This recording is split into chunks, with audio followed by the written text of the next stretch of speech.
की शान लाल किला अपनी शान और शोहरत के लिए पूरी दुनिया में प्रख्यात है।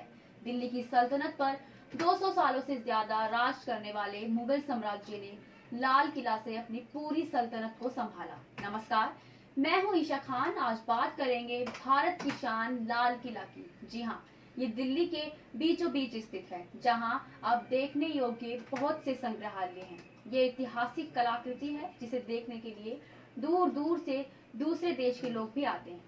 सम्राट शाहजहां ने 1638 में अपनी राजधानी आगरा को दिल्ली में शिफ्ट करने का सोचा, जिसके बाद दिल्ली में लाल किला का निर्माण किया गया।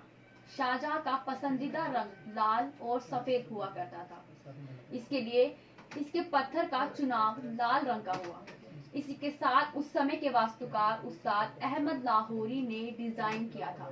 बता दें, अहमद लाहौरी ने ही आगरा की शान ताजमहल जैसी महान कृति को भी डिजाइन किया था। किले का निर्माण यमुना नदी के तट पर किया गया था। किला 3 तरफ से नदी से घिरा हुआ है।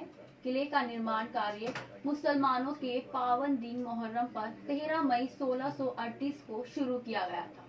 किले की पहली नींव छज्जर खान ने रखी थी। शाहजहां चाहते थे कि दिल्ली में उनका ये किला सबसे बड़ा हो। वे उसे लाहौर और आगरा के किलों से भी बड़ा चाहते थे। किले को बनने में 10 साल का समय लगा। ये 1648 में पूरा हुआ। शीश महल मुख्य किले के उत्तरी व दक्षिणी में स्थित है। यहाँ एक खास महल भी बनाया है, जो राजा का निजी कक्ष हुआ करता था। यहाँ वे सोते या आराधना किया करते थे। किले के निर्माण में मुख्य रूप से इज्जत खान, अलीवर्दी खान, मुकम्मद खान का हाथ था। इन्हीं की देखरेख में किले का काम पूरा हुआ था। मुकम्मद खान शाहजहां के बहुत खास थे। जब किले का काम पूरा हो गया, तब वे दिल्ली में नहीं थे, बल्कि सल्तनत के काम के सिलसिले में काबुल गए हुए थे। मुकम्मद खान से शाहजहां को खत लिखकर बताया कि उनका महल बनकर तैयार है। पहले दिन जब शाहजहां महल में आ रहे थे, उस दिन महल को किसी दुल्हन की तरह सजाया गया। जश्न की तैयारी की गई। सजावट की छोटी से छोटी बात का भी ख्याल रखा गया।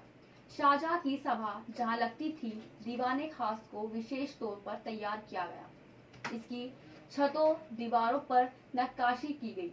रेशमी चादर का उपयोग किया गया। दीवाने खास के बीचों बीच एक बड़ा कमरा झूमर लगाया गया, जिसे खास अहमदाबाद में बनवाया था। दरबार में शाहजहां के पहुंचते ही फूलों की वर्षा की गई। शाहजहां ने सबको बहुत से जेवर, सिक्के, हीरे जवाहरात बांटे। मुगल शासक औरंगजेब के सत्ता में आने के बाद मुगल सल्तनत की वित्तीय और प्रशासनिक संरचना पर फर्क पड़ा। 18वीं सदी आते आते मुगल साम्राज्य का पतन हो गया। औरंगजेब ने अपने शासन में लाल किले में मोती मस्जिद का निर्माण करवाया। औरंगजेब के सत्ता से हटने के बाद लाल किला 30 सालों तक अपने शासक के इंतजार में लावारिस पड़ा रहा। 1712 में जहांगीर शाह को यहाँ का शासक बनाया गया। कुछ ही सालों में इनको मारकर फर्रुखसियर राजा बन गया। फर्रुखसियर ने यहाँ बहुत लूट मचाई। चांदी से जड़ी ऊपरी दीवार को तांबे में बदल दिया।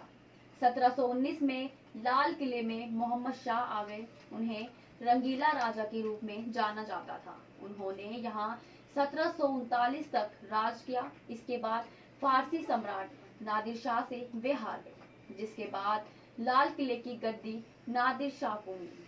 नादिर शाह ने मुगल साम्राज्य को अंदर से खोखला कर दिया। यहाँ 3 महीने रहने के बाद वो वापस अपनी जगह चला गया।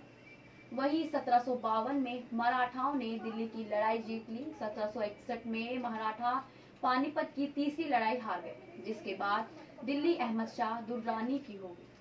1803 में ब्रिटिश ईस्ट इंडिया कंपनी से मराठाओं की लड़ाई हुई, जिसमें वे हार गए।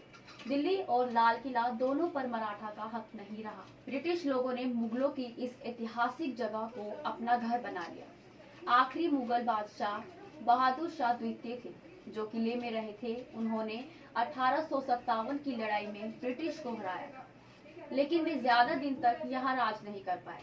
ब्रिटिशों के इस महल में कब्जे के बाद इसे पूरी तरह से बदल दिया गया। दीवाने खास, मोती महल, शीश महल, बगीचा, हरम, फर्नीचर सब कुछ तोड़ दिया गया।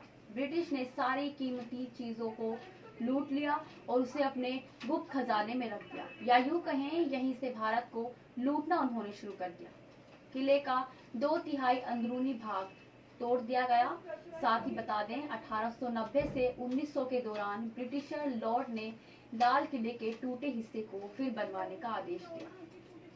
आपको हमारी स्टोरी कैसी लगी कमेंट सेक्शन में जरूर बताएं। साथ ही हमारे चैनल को लाइक, शेयर और सब्सक्राइब करना ना भूलें।